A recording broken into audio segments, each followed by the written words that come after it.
पढ़ेंगे कारक।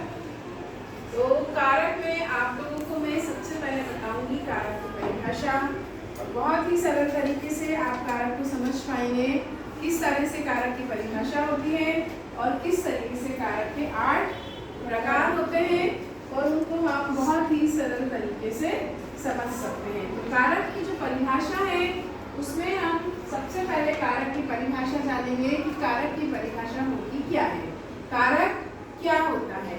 तो व्याकरण की दृष्टि से जब हम कुछ भी लिखते हैं, कोई भी भाषा लिखते हैं, समाज लेखन करते हैं, अनुच्छेद लेखन करते हैं, कहानी लिखते हैं, जो भी लिखते हैं, तो उसके शुद्धिकरण के लिए कारक जानना बहुत जरूरी है। कारक की परिभाषा है कि संज्ञा या सर्वनाम का, संज्ञा या सर्वनाम का, यहाँ पे हम पढ़ेंगे कारक की परिभाषा। लिख लीजिए आप लोग, संज्ञा या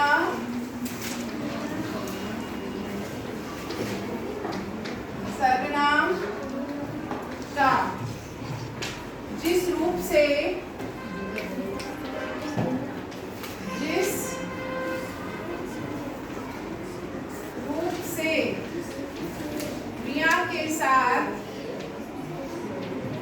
क्रिया के साथ संबंध कराया जाए, है ना। इसका मैं आपको ऐसा उदाहरण बताऊंगी कि आपको परिभाषा याद हो जाएगी। संबंध कराया जाए उसे हम क्या कहते हैं, कारक।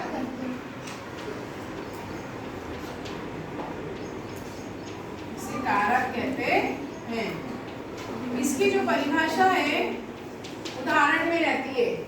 हमने उदाहरण लिखा, राम ने खाना खाया।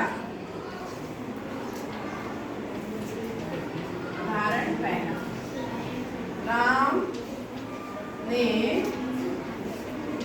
खाना खाया। अब क्रिया कौन सी हुई, खाने की, ठीक है। ये राम क्या है, संज्ञा,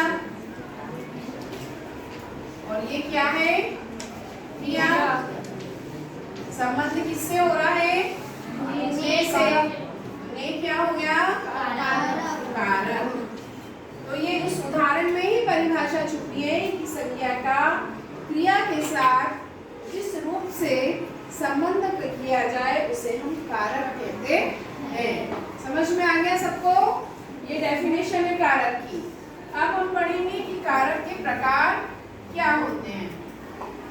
कारक के प्रकार पढ़ेंगे तो उसके लिए इसको हम मिटा देंगे। कारक के प्रकार देख लीजिए। सबसे पहले कारक जो होते हैं वो 8 प्रकार के होते हैं। कारक कितने प्रकार के होते हैं, 8 प्रकार के।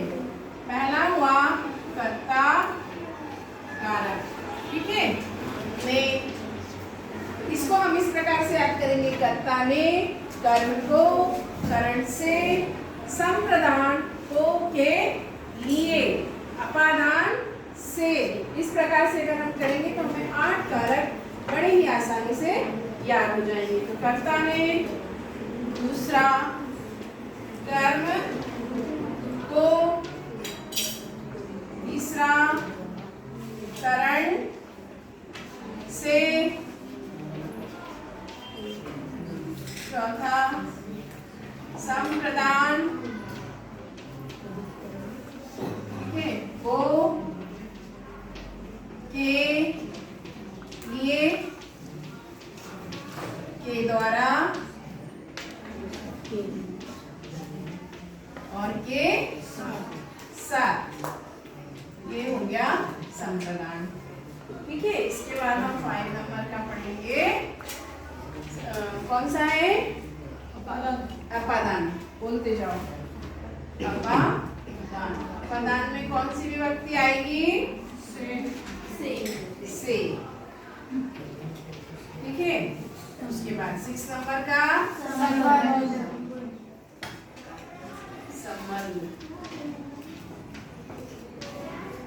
इसमें कौन सी विभक्ति आएगी? ठीक है। उसके बाद है 7 नंबर का अधिकरण। अधिकरण, ये हो गया अधिकरण। इसमें कौन सी विभक्ति आएगी? में और वर। ये हो गया 8 नंबर का लास्ट आखिरी वाला संबोधन।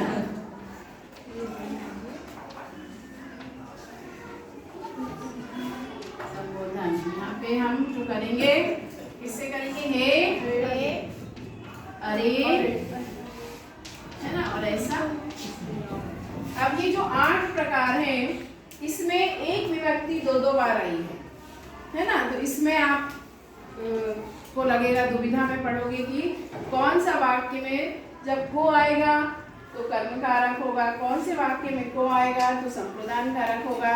तो इसके लिए मैं आपको एक एक कारक की परिभाषा बताऊंगी, जिससे कि आपको उस कारक को पहचानने में बड़ी ही आसानी होगी और आसानी से आप वाक्यों को पहचान के वहाँ सही कारक को लिख सकते हो। तो इस अभी हम सिर्फ कारक की हमने परिभाषा पढ़ी, कारक के प्रकार पढ़े।